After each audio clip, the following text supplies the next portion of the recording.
हर योजना का नाम बदलने की जो सनक है ये समझ में नहीं आती है। राम का नाम बदनाम मत करो। महात्मा गांधी जी मेरे परिवार के नहीं थे, लेकिन मेरे परिवार जैसे ही हैं। सरकार को तो रिस्पॉन्ड करना पड़ेगा। इसके पहले तो क्या पंडित जवाहरलाल नेहरू जी का अपमान हो गया। लोकसभा में कांग्रेस सांसद प्रियंका गांधी और राज्यसभा में कांग्रेस सांसद सोनिया गांधी ने क्या कहा? संसद में ऐसा क्या हुआ जो समूचे विपक्ष ने मोदी सरकार पर राष्ट्रपिता महात्मा गांधी के अपमान का आरोप मढ़ दिया? संसद भवन परिसर में यहां तक कि संसद भवन की छत पर जाकर विपक्ष ने महात्मा गांधी की तस्वीरों के साथ प्रोटेस्ट क्यों किया? वहीं कृषि मंत्री शिवराज सिंह चौहान लोकसभा में जब बोल रहे थे तो विपक्ष के सांसद नारेबाजी करते हुए लोकसभा के वेल में क्यों एकत्रित हो गए? इन सभी सवालों के जवाब आज की संसद रिपोर्ट में आपको मिलने वाला है। आप आखिर तक साथ बने रहिए।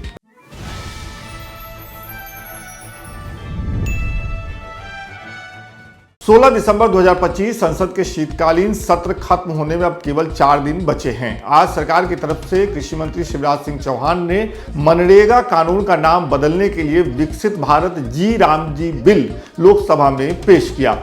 शून्यकाल के दौरान जब कृषि मंत्री ने बिल पेश किया, इंट्रोड्यूस किया, तो एक संक्षिप्त चर्चा भी हुई। इस चर्चा में भाग लेते हुए कांग्रेस सांसद प्रियंका गांधी ने सरकार को मनरेगा का नाम बदलने के लिए निशाने पर लिया।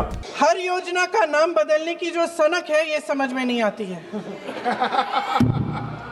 सर, जब जब ये किया जाता है तो सरकार केंद्र को पैसे खर्चने पड़ते हैं। बिना चर्चा के, बिना इस सदन की सलाह लिए इस तरह से जल्दी में विधेयक को पास नहीं होना चाहिए। सर, ये विधेयक वापस लिया जाना चाहिए। इसके बदले में सरकार को एक नया विधेयक पेश करना चाहिए। खत्म करूं।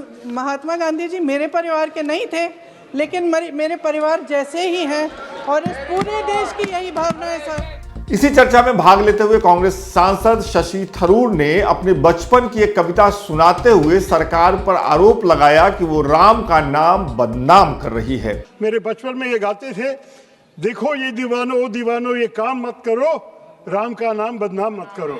And in this particular case it's a real. Priyanka Gandhi, Shashi Tharoor जैसे दूसरे विपक्षी सांसदों के विस्तार से बोलने के बाद केंद्रीय संसदीय कार्य मंत्री किरेन रिजिजू ने ऐतराज जताया। ऐसा अनलिमिटेड बोलते जाएगा तो सरकार को तो रिस्पॉन्ड करना पड़ेगा। क्योंकि रूल 72 का दुरुपयोग किया जा रहा है, ये तो ठीक नहीं है। समय का कीमत तो सबको समझना चाहिए। वहीं सपा सांसद धर्मेंद्र यादव ने कहा कि इस देश का कोई भी नागरिक महात्मा गांधी के अपमान को बर्दाश्त नहीं करेगा। इस देश का कोई भी व्यक्ति महात्मा गांधी जी का अपमान बर्दाश्त नहीं करेगा। मर्यादा पुरुषोत्तम भगवान श्री राम का पूरा देश सम्मान करता है, लेकिन गांधी जी ने भी आखिरी शब्द राम राम कह के गए थे। कम से कम हे राम कह के गए थे। कम से कम उस महात्मा गांधी जी का अपमान नहीं करिए, ये हमारी प्रार्थना है। पूरे दुनिया में जाते हैं आप, गांधी जी की प्रतिमाओं पर माला चढ़ाते हैं और देश के अंदर बापू का अपमान होता है। आप बोलना चाहती नहीं बोलना चाहती। विपक्षी सदस्यों के बोलने के बाद कृषि मंत्री शिवराज सिंह चौहान खड़े हुए। उन्होंने इस मसले पर सरकार का पक्ष रखना शुरू किया। माननीय अध्यक्ष महोदय, इसके पहले कई रोजगार की योजना आई। एक योजना का नाम था जवाहर रोजगार योजना। बाद में कांग्रेस ने जवाहर रोजगार योजना का नाम बदल दिया। तो क्या पंडित जवाहरलाल नेहरू जी का अपमान हो गया? माननीय अध्यक्ष महोदय, हमारा संकल्प है गरीब का कल्याण, और इसमें उसी संकल्प को पूरा करने का हमने प्रयत्न किया है। न केवल गरीब का कल्याण, बल्कि उसके साथ गांव का संपूर्ण विकास, जो महात्मा गांधी कहते थे, एक स्वयंपूर्ण गांव, एक स्वावलंबी गांव, एक विकसित गांव का निर्माण, इसका प्रावधान इसमें किया गया है। विपक्षी सांसदों के भारी विरोध के बीच लोकसभा स्पीकर ओम बिरला ने ध्वनि मत से वोटिंग कराई और बिल को पेश करने की अनुमति दे दी। और ऐसा करने के बाद उन्होंने लोकसभा की कार्यवाही दोपहर 2 बजे तक के लिए स्थगित कर दी। इसी मसले पर आज संसद भवन परिसर में विपक्षी सांसदों ने महात्मा गांधी के पोस्टर के साथ विरोध मार्च निकाला। बीजेपी सांसद कंगना रणावत से जब मीडिया ने विपक्ष की नाराजगी और विरोध प्रदर्शन पर सवाल किया तो वो क्या बोली, आप खुद सुनिए।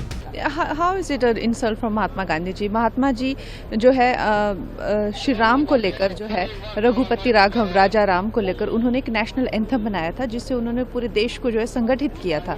तो how is it an insult for Mahatma Gandhi ji? उन्हीं के सपने को पूरा करके जो है इसे राम का नाम दिया जा रहा है। धन्यवाद। तो आज राष्ट्रपिता महात्मा गांधी के नाम पर संसद के अंदर और बाहर खूब हंगामा हुआ।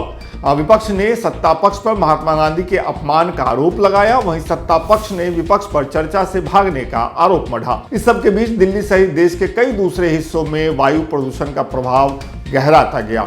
2 बजे कार्यवाही लोकसभा में फिर से शुरू हुई। पीठासीन सभापति कृष्णा प्रसाद तेंटी ने रिपीलिंग एंड अमेंडिंग बिल 2025 पर चर्चा की शुरुआत करवाई। इस चर्चा में भाग लेते हुए जम्मू कश्मीर के बारामूला से निर्दलीय सांसद अब्दुल रशीद शेख ने एक शायरी के माध्यम से अपनी बात रखी। 140 करोड़ इंसानों जिंदगी से बेगानो, सिर्फ चंद लोगों ने हक तुम्हारा छीना है।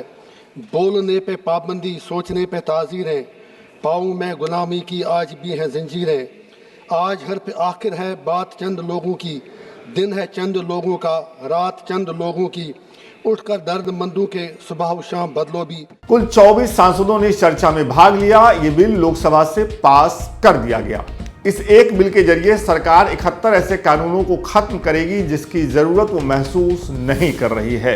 इस बिल पर चर्चा और उसके पास होने के बाद सबका बीमा सबकी रक्षा बिल पर चर्चा लोकसभा में शुरू हुई। खबर लिखे जाने तक लोकसभा में इस बिल पर चर्चा हो रही थी। वहीं राज्यसभा में शून्यकाल के दौरान कांग्रेस सांसद सोनिया गांधी ने आशा बहनों के काम करने, मुश्किल वक्त में काम करने, उनके कम वेतन के मुद्दे को उठाया। शून्यकाल और प्रश्नकाल पूरा होने के बाद राज्यसभा में चुनाव सुधारों पर चर्चा आगे बढ़ी। इस चर्चा में भाग लेते हुए शिवसेना उद्धव गुट की सांसद प्रियंका चतुर्वेदी ने बीजेपी पर चंदा चोरी का आरोप मढ़ा। सर, तीसरा बहुत महत्वपूर्ण बात कि अगर पार्टी चोरी से भी इनका काम नहीं बनता तो ये लोग चंदा चोरी करने लगते हैं। चंदा चोरी इस हद तक करते हैं कि इलेक्ट्रल बॉन्ड्स के माध्यम से पैसा इकट्ठा करते हैं और वो इलेक्ट्रल बॉन्ड्स के माध्यम से क्विड प्रो को होता है। टेंडर दिए जाते हैं, उन लोगों को अहमियत दी जाती है, उनको लैंड पार्सल्स दिए जाते हैं, उनको सिंगल हैंडेडली बिजनेस करने का मौका दिया जाता है।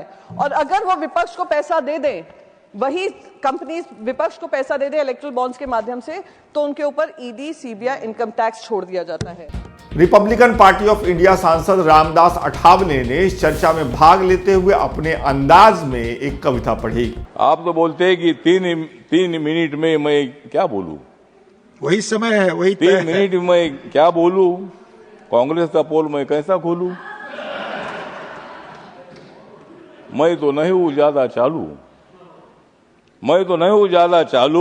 मैं 3 मिनट में क्या बोलूं। संसद में अब नहीं है लालू, इसलिए मैं नहीं खाता हूं आलू। ये जो व्यक्ति मौजूद नहीं उनका नाम न ले, ये संसद की मर्यादा। वोट नहीं होता है चोरी, झूठी है ये कांग्रेस की स्टोरी।